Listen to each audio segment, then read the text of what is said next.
আমি হইলে বিল্লাল রে পিটাইতাম। যেই পরিমাণে আমি ওরে নিয়ে কথা বলছি, সে ওই কথার পরিপ্রেক্ষিতে আমার ১,০০০ টাকা দিছে, এটা আমার সাত কপালের ভাগ্য। এই কথা যদি বিল্লাল আমাকে নিয়ে করতো আর ওই যদি আমার বাসায় আইতো, নিশ্চিত আমি ওরে ধরে পিটাইতাম, বাইন্দা পিটাইতাম। আচ্ছা আপু, কয়দিন আগে যে আমরা বিল্লালের বাসায় গেছিলাম, সেখান থেকে যে আমাকে এই ঘড়িটা দিছে, হ্যাঁ। পরে আবার ওয়ান স্কিনে একটা ১,০০০ টাকার নোট দিছে। তো এই বিষয়টা নিয়ে অনেকজনই অনলাইনে আমাকে নিয়ে ট্রোল করতেছে এইভাবে যে, বিল্লাল তোমার ১,০০০ টাকা দিল আর তুমি নিয়ে নিলা। ওই যে সিস্টেমে তোমারে বাঁশ দিল, এটা তুমি বুঝলা না। এই বিষয়ে আপনি কিছু বলেন। আচ্ছা, মেইন কথা যে দর্শক বলছে খারাপ কিছু বলে নাই। কারণ তুমি তো বিলালেক নিয়ে অনেক বাজে, বাজে ট্রোল করলা। তাকে নিয়ে রোস্ট করলা। সেহেতু আমরা ওখানে যখন যাই, আমি তো মনে করেছিলাম যে যাওয়া মাত্র আমাদের গরম, গরম বসায় দিবে। কিন্তু সে কিন্তু আমাদেরকে কিছু বলে নাই। সুন্দরভাবে আপ্যায়ন করছে। আরেকটা কথা যে তার যে ছেলেগুলো ছিল যারা তোমাকে নিয়ে রোস্ট করেছিল, তারাও কিন্তু ভালো আপ্যায়ন করেছে আমাদেরকে। পা পা চাইলে কিন্তু তারাও পারতো তোমাকে ওখানে রিসেন্ট ধরে কিন্তু ২-১ টা চড় থাপ্পড় দিতে বা ধরে কোনো বাজে কথা বলতে। বাট ওরা কেউ এগুলা কিচ্ছুই করে নাই। খুব ভাল লাগছে আমার। সবথেকে বড় কথা হচ্ছে কি, যে আগে বিষয়টা এমন ছিল যে আমি শুধু বিল্লালের খারাপ দিকটা খুঁজছি। মানুষের ভালো মন্দ মিলেই তো মানুষ। হ্যাঁ, অবশ্যই। মানুষের খারাপ দিকটা আমি খালি খুঁজছি, তার ভালো দিক খুঁজি নাই। জি।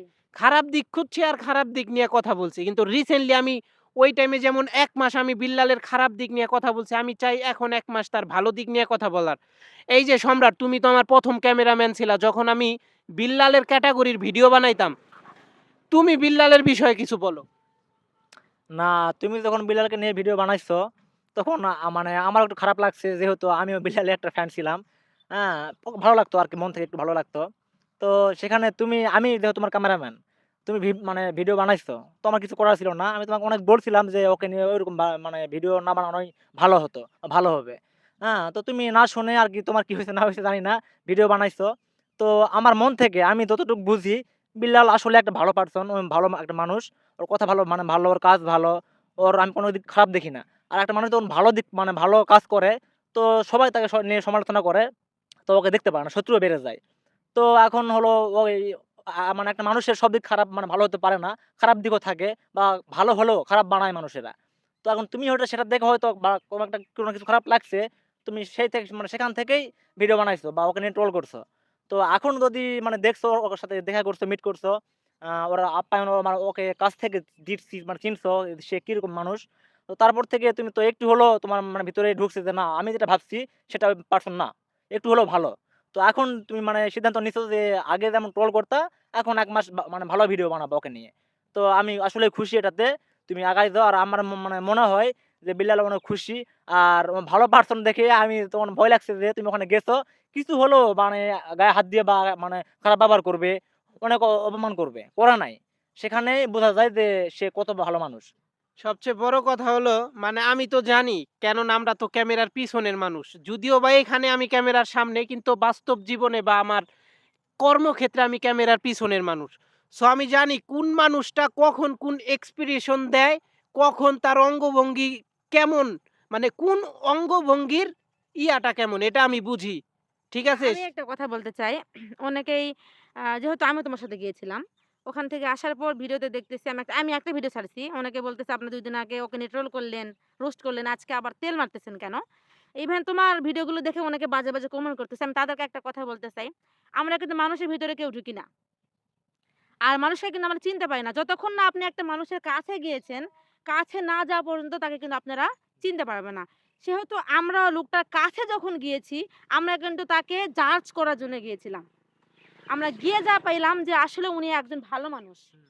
একজন মানুষ অন স্ক্রিন এবং অফ স্ক্রিন ২ টাই আলাদা। এটা বোঝার বিষয় আছে। আর আমাদের কিন্তু একটা কথা সে আরো বলেছে, ভালো লাগছে যে, "আপনারা দূর থেকে এসেছেন আর রাত থাকেন এখানে।" খুব ভাল লাগছে কথাটা তার। আর হলো আরেকটা বিষয় যে আমাদের এটা সপ্তাহে মানে সবসময় ভুল হয় যে আমরা তাকে দেখি ক্যামেরার সামনে যেরকমটা দেখি, সে আসলে কিন্তু ক্যামেরার পিছনে ওইরকমটা না। আমাদের এখানেই ভুল হয় যে ক্যামেরার সামনে সে এরকম, আমরা ওটাই ভেবে নেই যে না আসলে সে এরকমই। কিন্তু আমরা দেখি না যে ক্যামেরার পিছনে সে কিরকম।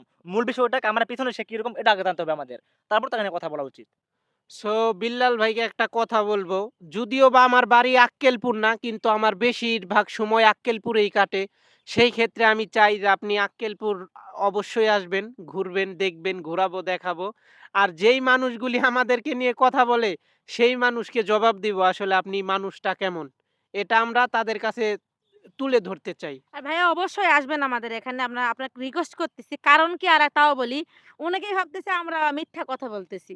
যে হয়তোবা আপনি আমাদেরকে আপ্যায়ন হয়তোবা তেমন করেনও নাই। এভাবে অনেকে মনে করতেছে। তবে আসলে আমরা একটা মানুষ কিন্তু কি কি মানে কেমন তারা কিন্তু তারা বুঝতেছে না। ওইটাই। সো বিল্লাল ভাই যদি ভিডিওটা দেখে থাকেন অবশ্যই একটা আপনার মতামত জানাবেন। আর ইনশাআল্লাহ যখন ফ্রি থাকবেন অবশ্যই আমাদের আক্কেলপুরে আসবেন। আক্কেলপুরে আসবেন। ভাইয়া আর আমাদের হলো আক্কেলপুরে আসবেন। বিল্লাল ভাই আসলে ভিডিওটা অবশ্যই সামনে যাবে। তো গেলে আমার একটা রিকোয়েস্ট, আমি আপনার অনেক বড় বিগ ফ্যান। তো আপনি আমাদের আক্কেলপুরে আসবেন, এসে ঘুরবেন আর দেখবেন আমাদের আক্কেলপুর শহরটা কেমন, অবশ্যই দেখে যাবেন। আর আমাদের আক্কেলপুরের মানুষ কেমন এটাও দেখে যাবেন। আশা করি আপনি আসবেন।